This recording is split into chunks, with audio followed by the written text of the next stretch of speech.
Good morning बच्चों।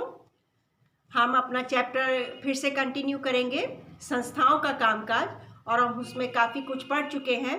हमने एक आदेश जो जारी हुआ था उसके बारे में सीखा था कि क्या आदेश था, कैसे कैसे वो आदेश जारी हुआ, उसके बाद फिर क्या हुआ। मंडल कमीशन के बारे में हमको मालूम है, कैसे हिंसात्मक घटनाएं हुई और फिर कैसे न्यायालय में केस गया और वहाँ पर कैसे केस सॉल्व हुआ। अब हम इसमें देखेंगे, आज हम जो पढ़ रहे हैं वो है संसद के बारे में हम देखेंगे। हम सब जानते हैं पार्लियामेंट के बारे में। हम जैसे कि दिल्ली है, राजधानी है देश की, हमें मालूम है कि संसद का भवन यहीं पर है, पार्लियामेंट का ना। और हम सब 8th क्लास से 7th क्लास से पढ़ते आ रहे हैं संसद के बारे में भी। तो आज हम संसद के बारे में ही पढ़ेंगे। मैं तुम लोग को याद दिला दूं कि जो हमने आदेश जारी हुआ था वो पढ़ा था, जो भी आदेश जारी हुआ था कि वो 27% जो बैकवर्ड क्लासेस थी उन लोगों को ये दिया जाना चाहिए नौकरियों में हिस्सा। उसके बारे में वो एक आदेश था और जिससे गड़बड़ी फैल गई थी सारे देश में। तो उसमें हम ये देखेंगे कि क्या कहीं पर किस संसद का जिक्र आया था उसमें। तुम लोगों को अभी याद नहीं होगा, लेकिन हम कुछ पॉइंट्स पे ध्यान देंगे कि कैसे हम पता कर सकते कि संसद में इसका जिक्र हुआ था इस आदेश का। जैसे मंडल आयोग की रिपोर्ट पर डैश में चर्चा हुई थी, तो कहाँ चर्चा हुई होगी? संसद में। भारत के राष्ट्रपति ने इसका डैश में जिक्र किया था। भारत के राष्ट्रपति ने कहाँ जिक्र किया? अपने घर में थोड़े किया होगा, संसद में इसका जिक्र किया था। प्रधानमंत्री ने इस पर चर्चा संसद में की थी। तो इसलिए यह फैसला सीधे संसद में नहीं किया गया था, लेकिन इस रिपोर्ट पर संसद में चर्चा जरूर हुई थी। इसकी वजह से सरकार पर मंडल आयोग की सिफारिश पर कार्यवाही करने के लिए दबाव पड़ा था, क्योंकि वहां चर्चा हुई थी, इसलिए मंडल आयोग पर दबाव था कि वो सरकार की सिफारिशों को माने। अगर संसद इस फैसले के पक्ष में नहीं होती तो सरकार यह कदम नहीं उठा सकती थी। संसद में ये पास होना जरूरी था, तभी सरकार कोई कदम उठाती कानून बनाने के लिए। अगर संसद इस फैसले के खिलाफ होती तो सरकार कभी भी ये कदम नहीं उठाती इस आदेश को जारी करने का। क्या आप अंदाजा लगा सकते हैं कि क्यों सरकार ये कदम नहीं उठा सकती थी? आपने पहले की कक्षा में संसद के बारे में जो पढ़ा है उसे याद करके कल्पना करने की कोशिश कीजिए कि अगर संसद ने कैबिनेट के फैसलों को मंजूरी न दी होती तो क्या होता? तो नहीं बनता कानून। अगर संसद में ये आदेश का जो फैसला लिया गया था अगर बहुमत से पास नहीं होता तो ये आदेश कानून नहीं बन सकता था, है ना। तो इसलिए संसद में पास होना जरूरी है। अब हम देखेंगे कि हमें संसद की आवश्यकता क्यों है, क्यों हमें उसकी जरूरत पड़ती है। हर लोकतंत्र में निर्वाचित जनप्रतिनिधियों की सभा जनता की ओर से सर्वोच्च राजनीतिक अधिकार का प्रयोग करती है। जो भी लोग चुन के आते हैं जनता चुनती है और जनता की तरफ से वो राजनीतिक अधिकारों का प्रयोग करती है।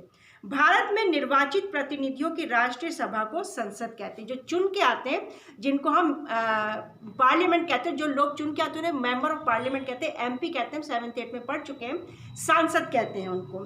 अलग अलग देशों में इनका नाम अलग अलग हो सकता है, पर हर लोकतंत्र में निर्वाचित प्रतिनिधियों की सभा होती है। नहीं, जो जीते हुए प्रतिनिधि होते हैं उनकी एक सभा होती है जो एक संसद के रूप में काम करती है। ये जनता की ओर से कई तरह से राजनीतिक अधिकार का प्रयोग करती है। पहला, किसी भी देश में कानून बनाने का सबसे बड़ा अधिकार संसद को ही प्राप्त है, यानी संसद में ही फैसला होता है, वहीं पर ही कोई काम, कोई नियम जो है वो कानून का रूप ले सकता है। कानून बनाने या विधि निर्माण का यह काम इतना महत्वपूर्ण होता है कि इन सभाओं को विधायिका कहते हैं। जब कोई नया कानून बनता है तो ये विधायिका में बनता है। दुनिया भर की संसदें नए कानून बना सकती हैं, मौजूदा कानूनों में संशोधन कर सकती हैं, यानी कुछ चेंजेस भी कर सकती हैं, या मौजूदा कानून को खत्म करके उसकी जगह पर एक नया कानून बना सकती। लेकिन ये कहाँ होगा? सिर्फ संसद में होगा। ये पहली बात। दूसरी बात, दुनिया भर में संसद सरकार चलाने वालों को नियंत्रित करने के लिए कुछ अधिकारों का प्रयोग करती है। भारत जैसे देश में उसे सीधा और पूर्ण नियंत्रण हासिल है। संसद के पूर्ण समर्थन की स्थिति में सरकार चलाने वाले फैसले कर सकते हैं, यानी संसद को पूरा अधिकार है कि वो देश के हित के लिए, वहाँ क्योंकि सारे चुने हुए प्रतिनिधि होते हैं जिन्हें जनता ने चुना, तो वो सब मिलकर फैसला करते हैं कि कौन से नियम को कानून बनाना है, लागू करना है। तो संसद के पास इसका पूरा अधिकार होता है, पूरा नियंत्रण है। तीसरा, सरकार के हर पैसे पर, यानी सरकार एक बजट बनाती है कि देश पे क्या खर्च करना है, कहाँ पर कितना खर्च करना है, तो सरकार के हर पैसे पर संसद का ही नियंत्रण होता है। अधिकांश देशों में संसद की मंजूरी के बाद ही सार्वजनिक पैसे को खर्च किया जा सकता है।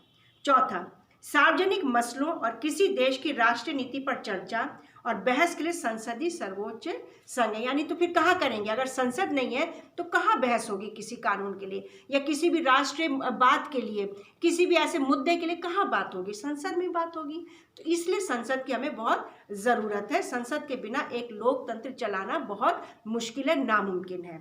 अब संसद के 2 सदन होते हैं, हम ये पढ़ चुके हैं 8th में भी। संसद के 2 सदन होते हैं, लोकसभा और राज्यसभा। हमें मालूम है लोकसभा में जनता के द्वारा चुने गए प्रतिनिधि होते हैं, ठीक है ना, वो लोकसभा हम पढ़ चुके हैं। चूंकि आधुनिक लोकतंत्रों में संसद बड़ी महत्वपूर्ण भूमिका निभाती है, इसलिए अधिकांश बड़े देशों ने संसद की भूमिका और अधिकारों को 2 हिस्सों में बांट दिया है। इन्हें चैम्बर या सदन कहते हैं। पहले सदन के सदस्य आमतौर से सीधे जनता द्वारा चुने जाते हैं और जनता की ओर से असली अधिकारों का प्रयोग करते हैं। दूसरे सदन के सदस्य अमूमन परोक्ष रूप से चुने जाते हैं और कुछ विशेष काम करते हैं। दूसरे सदन का सामान्य काम विभिन्न राज्य, क्षेत्र और संघीय इकाइयों के हितों की निगरानी करना होता है। यानी ये जनता के द्वारा नहीं चुने जाते हैं, ये कुछ विशेष काम करते हैं जो दूसरे सदन या चैम्बर के लोग होते हैं, और इनका काम होता है राज्य, क्षेत्र और संघीय इकाइयों की हितों की निगरानी करना। हमारे देश में भी संसद के 2 सदन हैं। दोनों सदनों में एक को राज्यसभा यानी काउंसिल ऑफ स्टेट्स कहते हैं और दूसरे को लोकसभा यानी हाउस ऑफ पीपल कहते हैं। हाउस ऑफ पीपल कहते हैं लोगों का, जो लोकसभा। 2 हो गए, राज्यसभा और लोकसभा। पहले वाले को कहते हैं काउंसिल ऑफ स्टेट्स और दूसरे वाले को कहते हैं हाउस ऑफ पीपल। भारत का राष्ट्रपति संसद का हिस्सा होता है। हालांकि वह दोनों में से किसी भी सदन का सदस्य नहीं होता, ना राज्यसभा का ना लोकसभा का। राष्ट्रपति एक अलग ही हिस्सा है, इसलिए संसद के फैसले राष्ट्रपति की मंजूरी के बाद ही लागू होते हैं।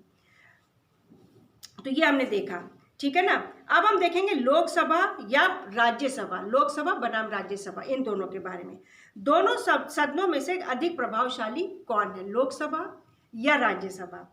राज्यसभा को कभी कभी अपर हाउस और लोकसभा को लोअर हाउस कहते हैं। इसका मतलब ये नहीं कि वो अपर हाउस है तो ऊंचा है, ये लोअर हाउस है तो ये नीचा है। इसका मतलब यह नहीं कि राज्यसभा लोकसभा से ज़्यादा प्रभावशाली है, या महज बोलचाल की भाषा में अगर हम कहें तो हमारे संविधान में भाषा इस्तेमाल नहीं की जाती है, लेकिन इसको हम अपर हाउस और लोअर हाउस भी कहते हैं। हमारे संविधान में राज्यों के संबंध में राज्यसभा को कुछ विशेष अधिकार है। राज्यसभा के लिए बात हो रही है कि कुछ विशेष अधिकार उसको दिए गए हैं, लेकिन अधिकतर मसलों पर सर्वोच्च अधिकार लोकसभा के ही पास है।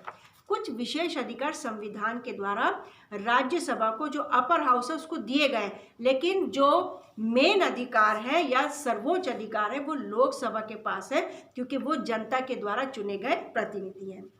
किसी भी सामान्य कानून को पारित करने के लिए दोनों सदनों की जरूरत होती। कोई भी नियम अगर बन गया और उसको कानून बनाना तो दोनों ही नियम सदन, राज्यसभा और लोकसभा, दोनों का ही बहुमत में आना, मंजूरी आना जरूरी है।